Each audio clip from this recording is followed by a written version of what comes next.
This has to be one of the crazier videos I have done, guys, on this channel, because it seems like we have got confirmed. Number one. Number two, this is music to my ears. Why? Justin, ex-girlfriend Caroline Ellison, and Sam Bankman-Fried conspire to keep Bitcoin under 20K by selling customer Bitcoin. This is the craziest thing of my life, guys. What? Oh my. We got confirmed like never before. Pay very close attention, okay? So, it just gets weird, and it just gets weirder and weirder though. So, why did they manipulate Bitcoin's price to keep it under 20K as much as possible? Right? So let's think about it. Now, or to make Bitcoin's price dump, guys, to even add more selling pressure, right? So that's a little bit strange, isn't it, guys? Of course it is. This is most definitely illegal. Now, it gets more strange though, okay? Because right now, the Sam Bankman-Fried trial is taking place, and Binance stated, don't worry about that trial. Don't even pay attention to it, which probably means we should. So basically, they conspired to keep Bitcoin under 20K by selling customer Bitcoin. Okay, check this out. I just made a connection that no one else did, because Coinbase CEO Brian Armstrong just said, this was a few weeks back, he's pleasantly surprised that Bitcoin is over $20,000. Wait, what? That Bitcoin is over 20K, and Sam and his ex-girlfriend were trying to keep Bitcoin under 20K. Wait a minute, what? This is strange, guys. Uh-oh, is this a bad look for Coinbase?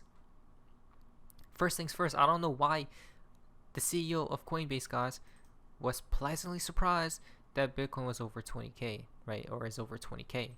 It still is to this day. Is he still shocked? I don't know. But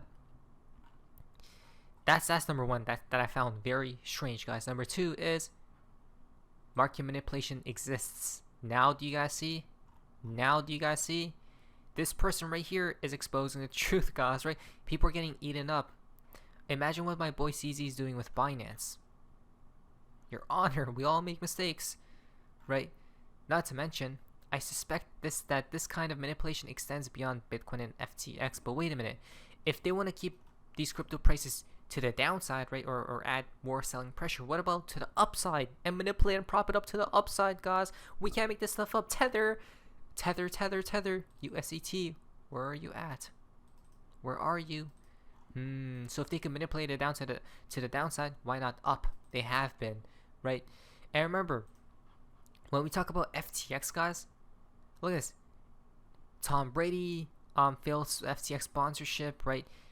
Taylor Swift supposedly dodged an FTX sponsorship. I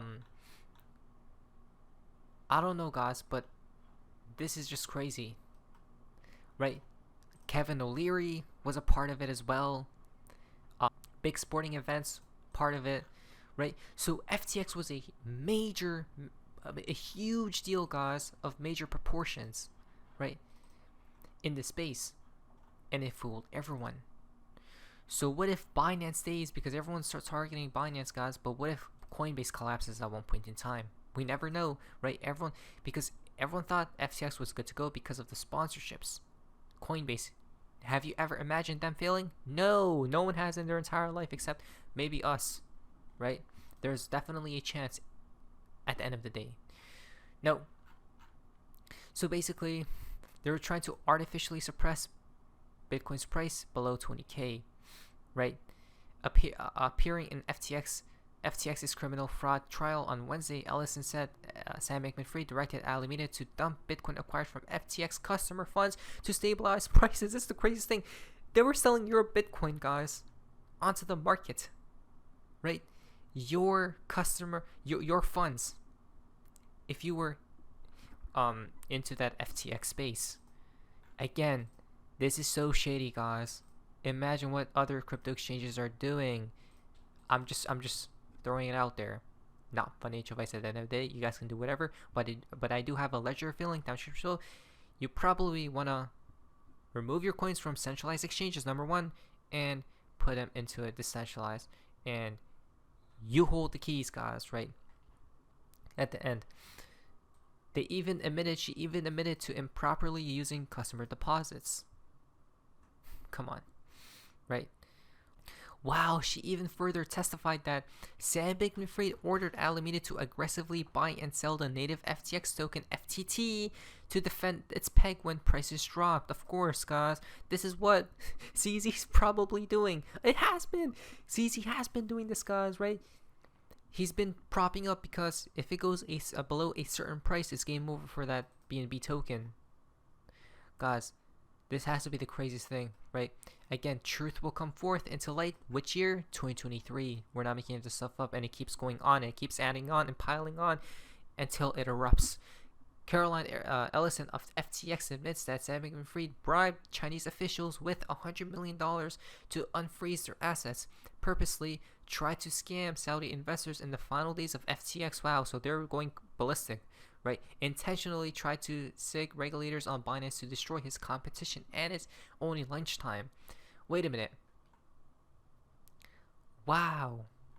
It was definitely a crazy day today, it seems as, guys, because prosecutors reveal Caroline Ellison's to-do list included getting regulators to crack down on Binance. Wow. Guys, it just gets crazier and crazier by the second, right? Everyone's going to be ratting, right? We know this. We have known this, guys. Everyone's going to be going after each other at this point in time, right? Why? To save face, right? To get less jail time, whatever it may be at this point in time. Now, again, this seems very odd, guys, to me. Okay, I'm trying to think what's really taking place and occurring, because FTX, we know this, that FTX and Binance were not good, right? Something had happened, and interesting that FTX wanted to go after, or was trying to go after, Binance, right? That's so fascinating, guys. Maybe there's going to be more coming out sooner rather than later about Binance here, perhaps because they wanted. Well, I don't think she cares, right, Ellison? I think it's Sam Bankman-Fried who cares. Interesting. This is a narrative building, seems as. I think not financial advice. Amid the ongoing trial of Sam Bankman-Fried, new testimony shows that FTX had actively sought out regulators to crack down on Binance. Specifically, during the proceedings, the jury was shown a to-do list that was authored by Alameda Research CEO Caroline Ellison. On that list was a desire to increase regulatory attention to the crypto exchange. Perhaps that was a good thing that they were trying to do, honestly, right? Because we know it doesn't matter which exchange it may be, even Coinbase is shady, guys. It doesn't matter. I think every exchange is shady until regulations are 100% set in stone. Then you could be assured, right, and be safe. Because even if an exchange goes down, they're probably going to come and save the day, right, with obviously regulations in place. So, again, competitors, right, between FTX and Binance. The real question is, can Binance go on the same path that FTX did with their coin? If the one way we could kind of foreshadow it is to look at the BNB's price, right?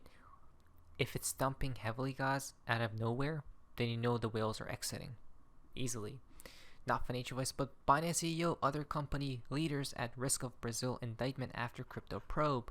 Right, you can't make this stuff up. It just keeps piling on, guys, until again the climax point hits, right? And that point is the reckoning, where everything dies basically. And if they get survived, or if they resurrect, then they will enter that new world. Binance, maybe they'll get bought out or saved, guys. Who knows at the end, right? Brazil, in the latest blow to Binance's global ambitions, a Brazilian congressional committee has recommended the indictment of the indictment of 4 of the company's senior leaders, including its founder and chief executive, CZ. You can't make this stuff up. Brazil's going after Binance. Wow. Look at this. The committee, which had been conducting a probe into crypto-related Ponzi scheme in Brazil, can only make suggestions, right? Brazilian police will decide whether to proceed with actual indictments, guys. Wow. What's happening here? We told you something very fishy is occurring with these certain crypto exchanges, such as guys, if Binance did go down, against warn the sirens, right? Heat them, because they're propping up everything, guys. right? They're propping up everything, and with Tether included. It's like a big spider web. And then last but not least, guys, Stuart Alderodi from Ripple comes out, states what? Over here, he is not very optimistic. Let's watch this. Ties in with the regulation land of things in the cryptosphere. The U.S., unfortunately, we have lost our way. And we've lost our way because we have politics and power being elevated over sound policy. Over 90% of business outside the United States, because Sam Bankman-Fried was telling probably the SEC and other agencies to go after certain exchanges and other people. Who knows? Who knows? We have certain agencies who are fighting over who is going. Wait, if that's the case, who told the SEC to go after Ripple? Interesting, isn't that? To get to control from a regulatory perspective the technology rather than satisfy what is the right policy outcome, which I think the licensing framework that we see in it and the Monetary Authority of Singapore pursuing a proper policy outcome through a licensing framework. So right now, unfortunately, in the U.S., the issue of how to label a digital payment token properly, whether you label it as a utility token, a payment token, a security token, that's not left to a regulator in a rational regulatory framework. It's that issue is now being fought in the courts. And Ripple has been on the forefront of that fight with the Securities and Exchange Commission here in the U.S. We have been defending the issue of whether XRP, again, the digital token that we use in our tech stack to enable our customers to benefit from our products, whether that should be classified as a security, or it should be classified as a commodity or a virtual currency. We won that issue. We won that issue on July 13th. So hence the sticker XRP as security, which I think gives XRP clarity in the U.S., and XRP as a digital token is now uniquely classified as a non-security in the U.S. But we don't think, even though we won in the courts, we don't think that these issues should be fought token by token, case by case, judge by judge. We think we need a rational regulatory framework. But to your question, although we have some policymakers in the U.S. trying to take the lead to come up with rational regulatory policy proposals, the chances of anything moving forward in this Congress or the next Congress doesn't seem to. I'm not very optimistic about it. Wow, guys, right? So we need a regulatory framework. But again, I'm telling you, I think the regulations will be set 100% in place when what happens? The rug pull of the century. Literally. When it's going to get, that's how bad I think it has to be for the agencies and the governments to come in to join hands and say enough is enough, we need regulations. Boom. And then enter that new financial system. Not financial advice. I think things are being set in stone, guys, or chess pieces are moving to further push an agenda here. Something's brewing, it seems as. Not financial advice, but anyways, that's what face amazingness. See ya. Wow.